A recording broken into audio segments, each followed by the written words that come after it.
A Study in Scarlet by Sir Arthur Conan Doyle. Part 1, Chapter 5. Our Advertisement Brings a Visitor.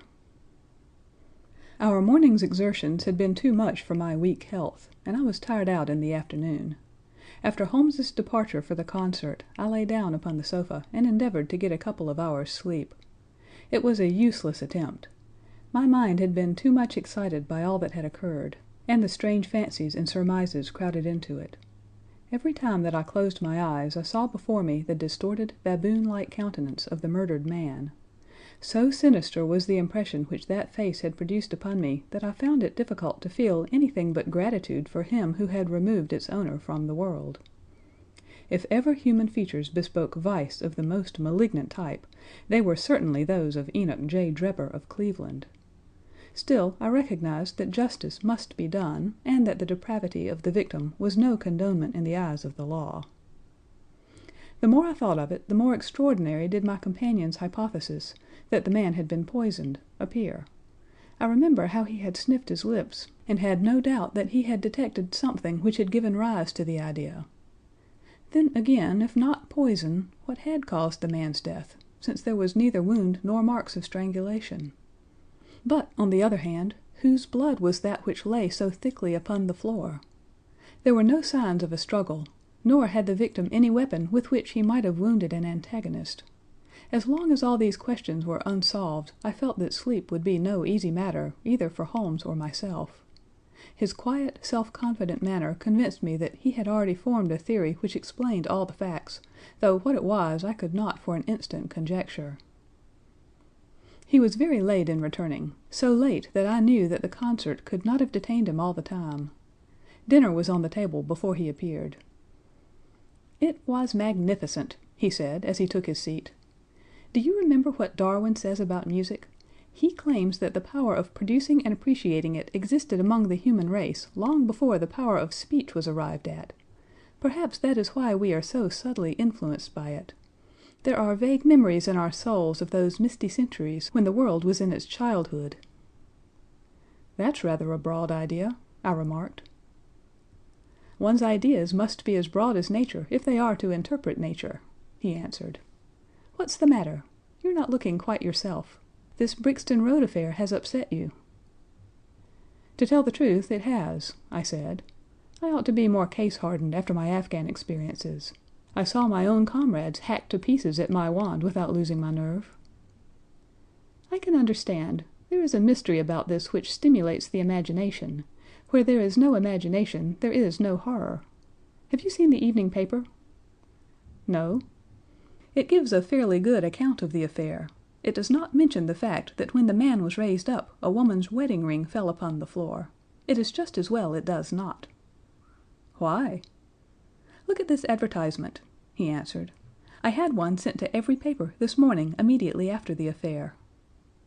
He threw the paper across to me, and I glanced at the place indicated. It was the first announcement in the Found column. "In Brixton Road this morning," it ran, "a plain gold wedding ring found in the roadway between the White Hart Tavern and Holland Grove. Apply Dr. Watson, 221 B, Baker Street, between 8 and 9 this evening." "Excuse my using your name," he said. "If I used my own, some of these dunderheads would recognize it and want to meddle in the affair." "That is all right," I answered. "But supposing anyone applies, I have no ring." "Oh, yes, you have," said he, handing me one. "This will do very well. It is almost a facsimile." "And who do you expect will answer this advertisement?" "Why, the man in the brown coat, our florid friend with the square toes. If he does not come himself, he will send an accomplice." "Would he not consider it as too dangerous?" "Not at all. If my view of the case is correct, and I have every reason to believe that it is, this man would rather risk anything than lose the ring. According to my notion, he dropped it while stooping over Drebber's body, and did not miss it at the time. After leaving the house, he discovered his loss and hurried back, but found the police already in possession, owing to his own folly in leaving the candle burning. He had to pretend to be drunk in order to allay the suspicions which might have been aroused by his appearance at the gate. Now put yourself in that man's place. On thinking the matter over, it must have occurred to him that it was possible that he had lost the ring in the road after leaving the house. What would he do then? He would eagerly look out for the evening papers in the hope of seeing it among the articles found. His eye, of course, would light upon this. He would be overjoyed. Why should he fear a trap? There would be no reason in his eyes why the finding of the ring should be connected with the murder. He would come. He will come. You shall see him within an hour." "And then?" I asked. "Oh, you can leave me to deal with him then. Have you any arms?" "I have my old service revolver and a few cartridges." "You had better clean it and load it. He will be a desperate man, and though I shall take him unawares, it is as well to be ready for anything." I went to my bedroom and followed his advice. When I returned with the pistol, the table had been cleared, and Holmes was engaged in his favorite occupation of scraping upon his violin. "The plot thickens," he said as I entered. "I have just had an answer to my American telegram. My view of the case is the correct one." "And that is?" I asked eagerly. "My fiddle would be the better for new strings," he remarked. "Put your pistol in your pocket. When the fellow comes, speak to him in an ordinary way. Leave the rest to me. Don't frighten him by looking at him too hard." "It is 8 o'clock now," I said, glancing at my watch. "Yes, he will probably be here in a few minutes. Open the door slightly. That will do. Now put the key on the inside. Thank you. This is a queer old book I picked up at a stall yesterday, De Jure Inter Gentes, published in Latin at Liège in the Lowlands in 1642. Charles's head was still firm on his shoulders when this little brown-backed volume was struck off." "Who is the printer?" "Philippe de Croy, whoever he may have been. On the flyleaf in very faded ink is written Ex Libris Juliomi White. I wonder who William White was. Some pragmatical 17th century lawyer, I suppose. His writing has a legal twist about it. Here comes our man, I think." As he spoke, there was a sharp ring at the bell. Sherlock Holmes rose softly and moved his chair in the direction of the door. We heard the servant pass along the hall, and the sharp click of the latch as she opened it. "Does Dr. Watson live here?" asked a clear but rather harsh voice. We could not hear the servant's reply, but the door closed, and someone began to ascend the stairs. The footfall was an uncertain and shuffling one. A look of surprise passed over the face of my companion as he listened to it. It came slowly along the passage, and there was a feeble tap at the door. "Come in," I cried. At my summons, instead of the man of violence whom we expected, a very old and wrinkled woman hobbled into the apartment. She appeared to be dazzled by the sudden blaze of light, and after dropping a curtsy, she stood blinking at us with her bleared eyes and fumbling in her pocket with nervous, shaky fingers. I glanced at my companion, and his face had assumed such a disconsolate expression that it was all I could do to keep my countenance. The old crone drew out an evening paper and pointed at our advertisement. "It's this as has brought me, good gentleman," she said, dropping another curtsy. "A gold wedding ring in the Brixton Road.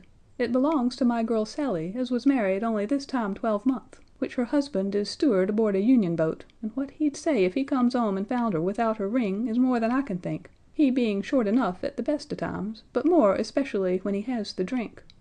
If it please you, she went to the circus last night along with—" "Is that her ring?" I asked. "The Lord be thanked!" cried the old woman. "Sally will be a glad woman this night. That's the ring." "And what may your address be?" I inquired, taking up a pencil. 13 Duncan Street, Houndsditch, a weary way from here." "The Brixton Road does not lie between any circus and Houndsditch," said Sherlock Holmes sharply. The old woman faced round and looked keenly at him from her little red-rimmed eyes. "The gentleman asked me for my address," she said. "Sally lives in lodgings at 3 Mayfield Place, Peckham." "And your name is?" "My name is Sawyer, hers is Dennis, which Tom Dennis married her, and a smart, clean lad, too, as long as he's at sea, and no steward in the company more thought of. But when on shore, what with the women, and what with the liquor shops—" "Here is your ring, Mrs. Sawyer," I interrupted, in obedience to a sign from my companion.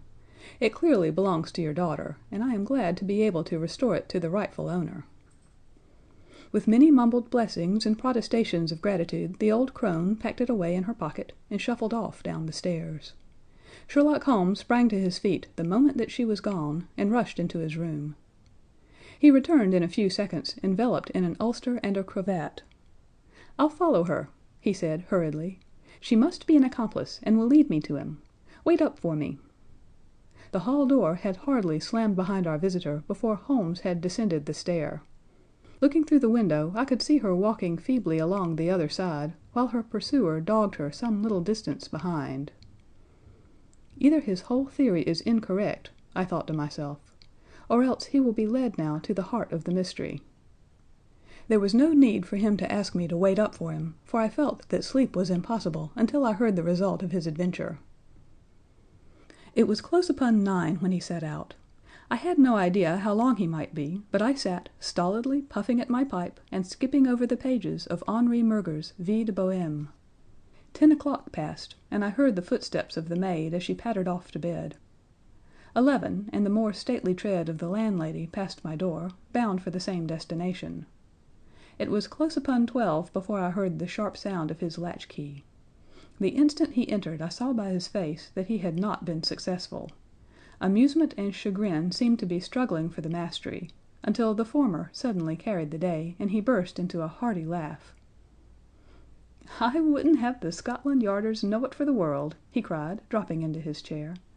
"I have chaffed them so much that they would never have let me hear the end of it. I can afford to laugh, because I know that I will be even with them in the long run." "What is it, then?" I asked. "Oh, I don't mind telling a story against myself. That creature had gone a little way when she began to limp and show every sign of being footsore. Presently she came to a halt and hailed a four-wheeler which was passing. I managed to be close to her so as to hear the address, but I need not have been so anxious, for she sang it out loud enough to be heard at the other side of the street. 'Drive to 13 Duncan Street, Houndsditch,' she cried. This begins to look genuine, I thought, and having seen her safely inside, I perched myself behind.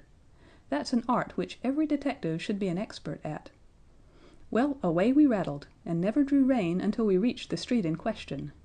I hopped off before we came to the door, and strolled down the street in an easy, lounging way. I saw the cab pull up. The driver jumped down, and I saw him open the door and stand expectantly. Nothing came out, though. When I reached him he was groping about frantically in the empty cab, and giving vent to the finest assorted collection of oaths that ever I listened to. There was no sign or trace of his passenger, and I fear it will be some time before he gets his fare.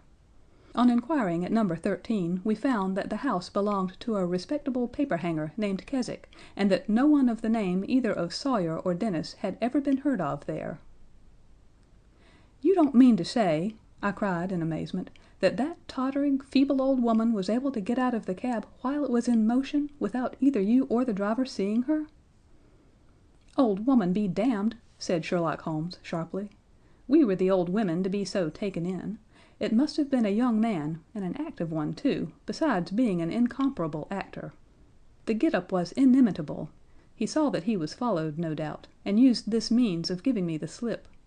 It shows that the man we are after is not as lonely as I imagined he was, but has friends who are ready to risk something for him. Now, Doctor, you are looking done up. Take my advice and turn in." I was certainly feeling very weary, so I obeyed his injunction. I left Holmes seated in front of the smoldering fire, and long into the watches of the night I heard the low, melancholy wailings of his violin, and knew that he was still pondering over the strange problem which he had set himself to unravel. End of Part 1, Chapter 5.